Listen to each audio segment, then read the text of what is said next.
भारत माता की। अमरावती आणि वर्ध्यासह महाराष्ट्रातील तमाम नागरिकांना माझा नमस्कार।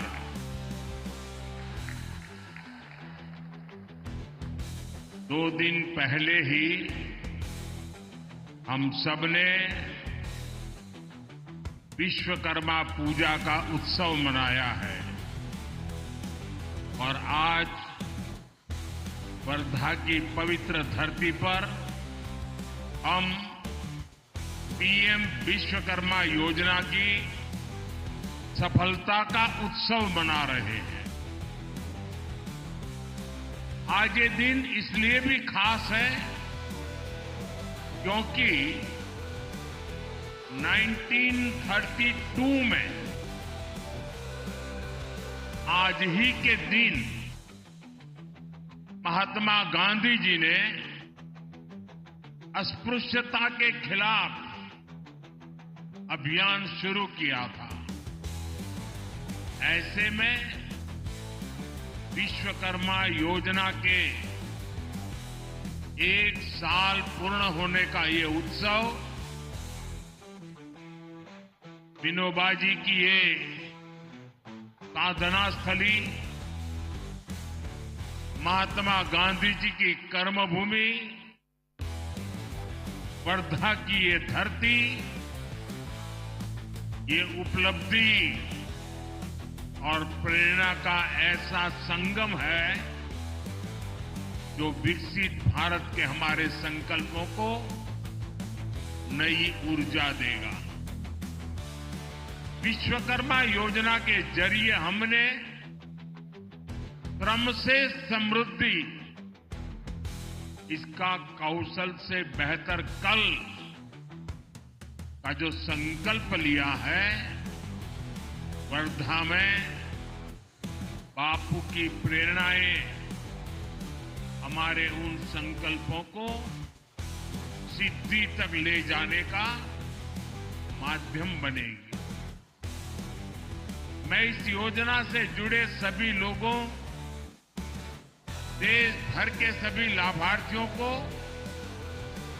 इस अवसर पर बधाई देता हूं। साथियों, आज अमरावती में पीएम मित्र पार्क की आधारशिला भी रखी गई है। आज का भारत अपनी टेक्सटाइल इंडस्ट्री को वैश्विक बाजार में टॉप पर ले जाने के लिए काम कर रहा है। देश का लक्ष्य है भारत की टेक्सटाइल सेक्टर के हजारों वर्ष पुराने गौरव को पुनर्स्थापित करना। अमरावती का पीएम मित्र पार्क इसी दिशा में एक और बड़ा कदम है। मैं इस उपलब्धि के लिए भी आप सभी को बहुत बहुत शुभकामनाएं देता हूं।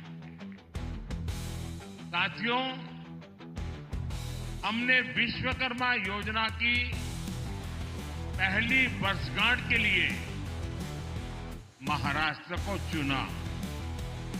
हमने वर्धा की इस पवित्र धरती को चुना क्योंकि विश्वकर्मा योजना केवल सरकारी प्रोग्राम भर नहीं है। ये योजना भारत के हजारों वर्ष पुराने कौशल को विकसित भारत के लिए इस्तेमाल करने का एक रोड मैप है। आप याद करिए, हमें इतिहास में भारत की समृद्धि के कितने ही गौरवशाली अध्याय देखने को मिलते हैं। इस समृद्धि का बड़ा आधार क्या था?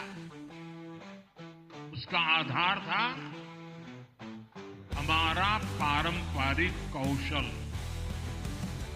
उस समय का हमारा शिल्प, हमारी इंजीनियरिंग, हमारा विज्ञान इस दुनिया में के सबसे बड़े वस्त्र निर्माता थे। हमारा धातु विज्ञान, हमारी मेटलर्जी भी विश्व में बेजोड़ थी। उस समय के बने मिट्टी के बर्तनों से लेकर भवनों की डिजाइन का कोई मुकाबला नहीं था। इस ज्ञान विज्ञान को कौन घर घर पहुंचाता था? सुतार, लोहार, सोनार, कुम्हार, मूर्तिकार, चर्मकार, बढ़ई, मिस्त्री, ऐसे अनेक पेशे ये भारत की समृद्धि की बुनियाद हुआ करते हैं। इसलिए गुलामी के समय में अंग्रेजों ने इस स्वदेशी हुनर को समाप्त करने के लिए भी अनेकों साजिशें की। इसलिए ही वर्धा की इस धरती से गांधी जी ने ग्रामीण उद्योग को बढ़ावा दिया था। लेकिन साथियों, ये देश का दुर्भाग्य रहा कि आजादी के बाद की सरकारों ने इस हुनर को वो सम्मान नहीं दिया जो दिया जाना चाहिए। उन सरकारों ने विश्वकर्मा समाज की लगातार उपेक्षा की। जैसे जैसे हम शिल्प और कौशल का सम्मान करना भूलते गए, भारत प्रगति और आधुनिकता की दौड़ में भी पिछड़ता चला गया। साथियों, अब आजादी के 70 साल बाद हमारी सरकार ने इस परंपरागत कौशल को नई ऊर्जा देने का संकल्प लिया। इस संकल्प को पूरा करने के लिए हमने पीएम विश्वकर्मा जैसी योजना शुरू की। विश्वकर्मा योजना की मूल भावना है सम्मान, सामर्थ्य और समृद्धि, यानी पारंपरिक हुनर का सम्मान, कारीगरों का सशक्तिकरण और विश्वकर्मा बंधुओं के जीवन में समृद्धि, ये हमारा लक्ष्य है। और साथियों, विश्वकर्मा योजना की एक और विशेषता है, जिस स्केल पर, जिस बड़े पैमाने पर इस योजना के लिए अलग अलग विभाग एकजुट हुए हैं, ये भी अभूतपूर्व है। देश के 700 से ज्यादा जिले, देश की 2.5 लाख से ज्यादा ग्राम पंचायत, देश के 5,000 शहरी स्थानीय निकाय, ये सब मिलकर इस अभियान को गति दे रहे हैं। इस एक वर्ष में ही 18 अलग अलग पैसों के 20 लाख से ज्यादा लोगों को इससे जोड़ा गया। सिर्फ साल भर में ही 8 लाख से ज्यादा शिल्पकारों और कारीगरों को स्किल ट्रेनिंग, स्किल अपग्रेडेशन मिल चुकी है। अकेले महाराष्ट्र में ही 60,000 से ज्यादा लोगों को ट्रेनिंग मिली है। इसमें कारीगरों को मॉडर्न मशीनरी और डिजिटल टूल्स जैसी नई टेक्नोलॉजी भी सिखाई जा रही है। अब तक 6.5 लाख से ज्यादा विश्वकर्मा बंधुओं को आधुनिक उपकरण भी उपलब्ध कराए गए हैं। इससे उनके उत्पादों की क्वालिटी बेहतर हुई है, उनकी उत्पादकता बढ़ी है। इतना ही नहीं, हर लाभार्थी को 15,000 रुपये का ई वाउचर दिया जा रहा है। अपने व्यवसाय को आगे बढ़ाने के लिए बिना गारंटी के 3 लाख रुपए तक लोन भी मिल रहा है। मुझे खुशी है कि 1 साल के भीतर भीतर विश्वकर्मा भाई बहनों को 1400 करोड़ रुपए का लोन दिया गया है। यानी विश्वकर्मा योजना हर पहलू का ध्यान रख रही है। हमारे चेतन राम मांझी जी प्रदर्शनी का वर्णन कर रहे थे। मैं प्रदर्शनी देखने गया था। मैं देख रहा था कितना अद्भुत काम परंपरागत रूप से हमारे यहां लोग करते हैं, और जब उनको नए आधुनिक टेक्नोलॉजी टूल मिलते हैं, ट्रेनिंग मिलते हैं, उनको अपना कारोबार बढ़ाने के लिए सीड मनी मिलता है, तो कितना बड़ा कमाल करते हैं वो अभी मैं देख के आया। और यहां जो भी आप आए हैं ना, मेरा आपसे भी आग्रह है कि आप ये प्रदर्शनी जरूर देखिए। आपको इतना गर्व होगा कितनी बड़ी क्रांति आई है। साथियों, हमारे पारंपरिक कौशल में सबसे ज्यादा भागीदारी एससी, एसटी और ओबीसी समाज के लोगों की रही है। अगर पिछली सरकारों ने विश्वकर्मा बंधुओं की चिंता की होती तो इस समाज की कितनी बड़ी सेवा होती। लेकिन कांग्रेस और उसके दोस्तों ने एससी, एसटी, ओबीसी को जानबूझ करके आगे नहीं बढ़ने दिया। हमने सरकारी सिस्टम से कांग्रेस की इस दलित पिछड़ा विरोधी सोच को खत्म किया है। पिछले 1 साल के आंकड़े बताते हैं कि आज विश्वकर्मा योजना का सबसे ज्यादा लाभ एससी, एसटी और ओबीसी समाज उठा रहा है।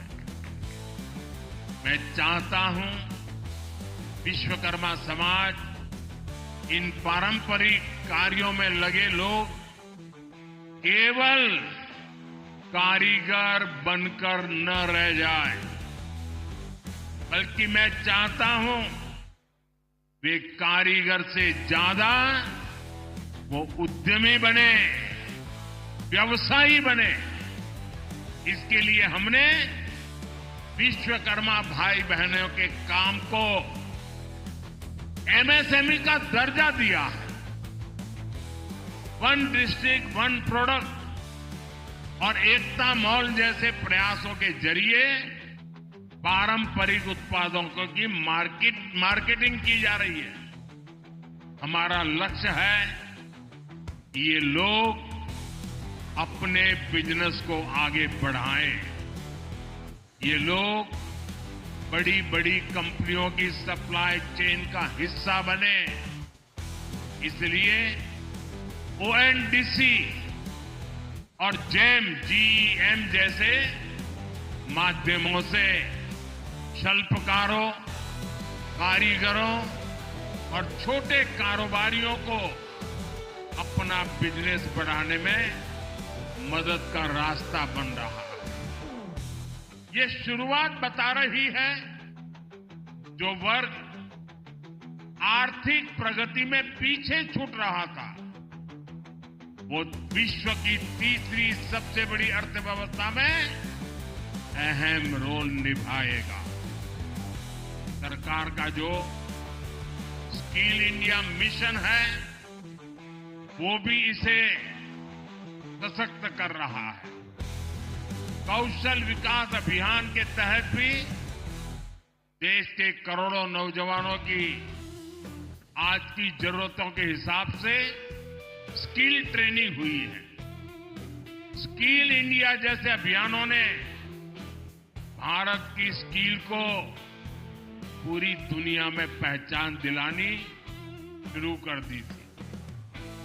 और हमारे स्किल मंत्रालय, हमारी सरकार बनने के बाद हमने अलग स्किल मंत्रालय बनाया और हमारे जयंत चौधरी जी आज ये स्किल मंत्रालय का कारोबार देखते हैं।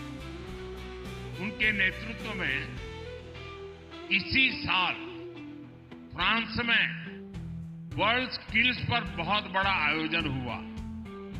हम ओलंपिक की जो चर्चा बहुत करते हैं, लेकिन उस फ्रांस में अभी एक बहुत बड़ा आयोजन हुआ। इसमें स्किल को लेकर के हमारे छोटे छोटे काम करने वाले कारीगर और उन लोगों को भेजा गया था और इसमें भारत ने बहुत सारे अवार्ड अपने नाम किए हैं। ये हम सबके लिए गर्व का विषय है। साथियों, महाराष्ट्र में जो अपार औद्योगिक संभावनाएं हैं उनमें टेक्सटाइल इंडस्ट्री भी एक है। विदर्भ का ये इलाका ये हाई क्वालिटी कपास के उत्पादन का इतना बड़ा केंद्र रहा है। लेकिन दशकों तक कांग्रेस और बाद में महाअगाड़ी सरकार ने क्या किया? उन्होंने कपास को महाराष्ट्र के किसानों की ताकत बनाने की जगह उन किसानों को बदहाली में धकेल दिया। ये लोग केवल किसानों के नाम पर राजनीति और भ्रष्टाचार करते रहे। समस्या का समाधान देने के लिए काम तब तेजी से आगे बढ़ा जब 2014 में देवेंद्र फडणवीस जी की सरकार बनी थी। तब अमरावती के नांदगांव खंडेश्वर में टेक्सटाइल पार्क का निर्माण हुआ था। आप याद करिए, तब उस जगह के क्या हाल थे। कोई उद्योग वहां आने को तैयार नहीं होता था। लेकिन अब वही इलाका महाराष्ट्र के लिए बड़ा औद्योगिक केंद्र बनता जा रहा है। साथियों, आज पीएम मित्र पार्क पर जिस तेजी से काम हो रहा है उससे डबल इंजन सरकार की इच्छा शक्ति का पता चलता। हम देश भर में ऐसे ही 7 पीएम मित्र पार्क स्थापित कर रहे हैं।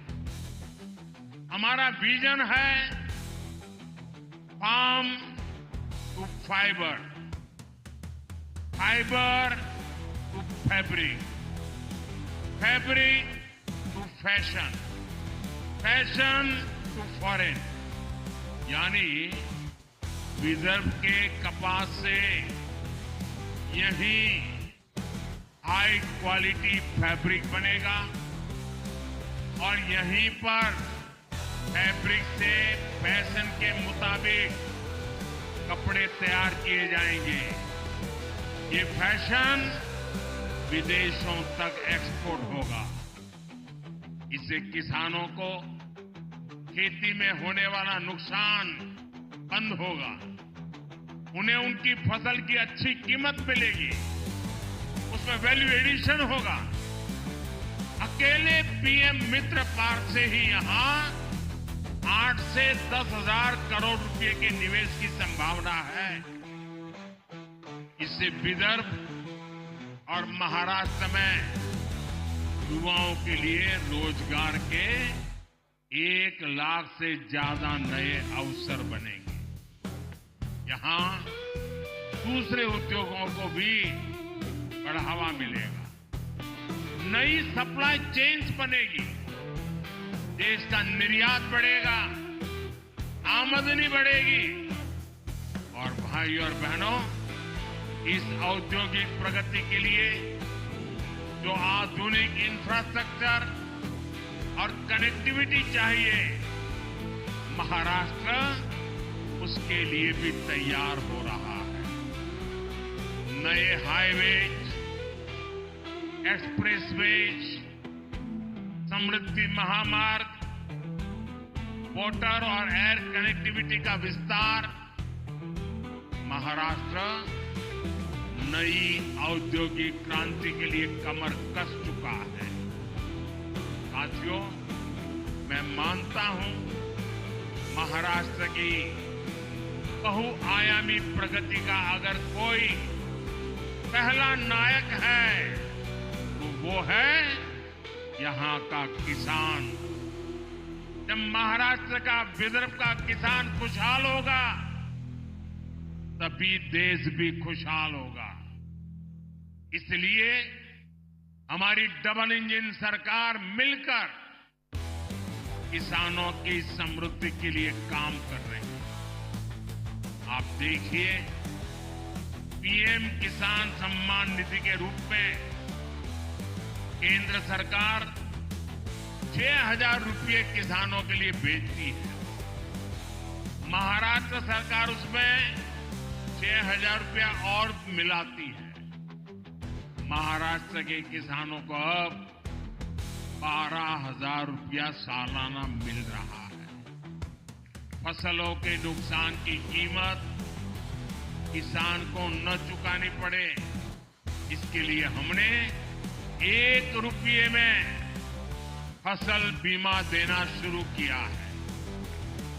महाराष्ट्र की एकनाथ शिंदे जी की सरकार ने किसानों का बिजली बिल भी 0 कर दिया है। इस क्षेत्र में सिंचाई की समस्या के समाधान के लिए हमारी सरकार के समय से ही कई प्रयास शुरू हुए। 1,000 रुपया सालाना मिल रहा है। फसलों के नुकसान की कीमत किसान को न चुकानी पड़े, इसके लिए हमने 1 रुपये में फसल बीमा देना शुरू किया है। महाराष्ट्र की एकनाथ शिंदे जी की सरकार ने किसानों का बिजली बिल भी 0 कर दिया है।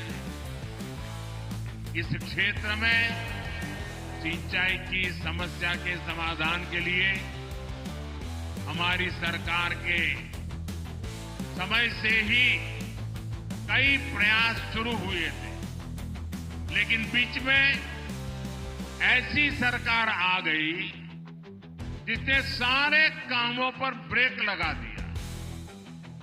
इस सरकार ने फिर से सिंचाई से जुड़े प्रोजेक्ट्स को गति दी है। इस क्षेत्र में करीब 85,000 करोड़ रुपए की लागत से वैनगंगा, नलगंगा नदियों को जोड़ने की परियोजना को हाल ही में मंजूरी दी गई है। इससे नागपुर, वर्धा, अमरावती, यवतमाल, अकोला, बुलडाना, इन 6 जिलों में 10 लाख एकड़ जमीन पर सिंचाई की सुविधा मिलेगी। साथियों, हमारे महाराष्ट्र के किसानों की जो मांगे थी, उन्हें भी हमारी सरकार पूरा कर रही है। प्याज पर एक्सपोर्ट टैक्स 40% से घटाकर 20% कर दिया गया है। खाद्य तेलों का जो आयात होता है, उस पर हमने 20% टैक्स लगा दिया है। रिफाइंड सोयाबीन, सूर्यमुखी और पाम ऑयल पर कस्टम ड्यूटी को 12.5% से बढ़ाकर 32.5% कर दिया है। इसका बहुत फायदा हमारे सोयाबीन उगाने वाले किसानों को होगा। जल्द ही इन सब प्रयासों के परिणाम भी हमें देखने को मिलेंगे, लेकिन इसके लिए हमें एक सावधानी भी बरतनी होगी। जिस कांग्रेस पार्टी और उसके दोस्तों ने किसानों को इस हालत में पहुंचाया, बर्बाद किया, हमें उन्हें फिर मौका नहीं देना है, क्योंकि कांग्रेस का एक ही मतलब है झूठ, धोखा और बेईमानी। इन्होंने तेलंगाना में चुनाव के समय किसानों से लोन माफी जैसे बड़े बड़े वादे किए, लेकिन जब इनकी सरकार बनी तो किसान लोन माफी के लिए भटक रहे हैं। कोई उनकी सुनने वाला नहीं है। महाराष्ट्र में हमें इनकी धोखेबाजी से बचकर रहना है। साथियों, आज जो कांग्रेस हम देख रहे हैं, ये वो कांग्रेस नहीं है जिससे कभी महात्मा गांधी जी जैसे महापुरुष जुड़े थे। आज की कांग्रेस में देशभक्ति की आत्मा दम तोड़ चुकी है। आज की कांग्रेस में नफरत का भूत दाखिल हो गया है। आप देखिए, आज कांग्रेस के लोगों की भाषा, उनकी बोली विदेशी धरती पर जाकर उनके देश विरोधी एजेंडे, समाज को तोड़ना, देश को तोड़ने की बात करना, भारतीय संस्कृति और आस्था का अपमान करना, ये वो कांग्रेस है जिसे टुकड़े टुकड़े गैंग और अर्बन नक्सल के लोग चला रहे हैं। आज देश की सबसे बेईमान और सबसे भ्रष्ट कोई पार्टी है तो वो पार्टी कांग्रेस पार्टी है। देश का सबसे भ्रष्ट परिवार कोई है तो वो कांग्रेस का शाही परिवार है। साथियों, जिस पार्टी में हमारी आस्था और संस्कृति का जरा सा भी सम्मान होगा, वो पार्टी कभी गणपति पूजा का विरोध नहीं कर सकती। लेकिन आज की कांग्रेस को गणपति पूजा से भी नफरत है। महाराष्ट्र की धरती गवाह है, आजादी की लड़ाई में लोकमान्य तिलक के नेतृत्व में गणपति उत्सव भारत की एकता का उत्सव बन गया था। गणेश उत्सव में हर समाज, हर वर्ग के लोग एक साथ जुड़ते थे। इसलिए कांग्रेस पार्टी को गणपति पूजा से भी चीड़ है। मैं गणेश पूजन कार्यक्रम में चला गया तो कांग्रेस का तुष्टीकरण का भूत जाग उठा। कांग्रेस गणपति पूजा का विरोध करने लगी। तुष्टीकरण के लिए कांग्रेस कुछ भी कर रही है। आपने देखा है, कर्नाटका में तो कांग्रेस सरकार ने गणपति बप्पा को ही सलाखों के पीछे डाल दिया। गणपति की जिस मूर्ति की लोग पूजा कर रहे थे उसे पुलिस वैन में कैद करवा दिया। महाराष्ट्र गणपतीची आराधना करीत होता आणि कर्नाटकात गणपतीची मूर्ती पुलिस वैन मध्ये होती।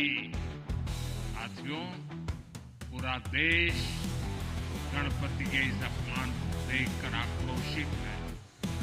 मैं हैरान हूं, इस पर कांग्रेस के सहयोगियों के मुंह पर भी ताला लग गया है, उन पर भी कांग्रेस की संगत का ऐसा रंग चढ़ा है कि गणपति के अपमान का भी विरोध करने की उनमें हिम्मत नहीं बची है।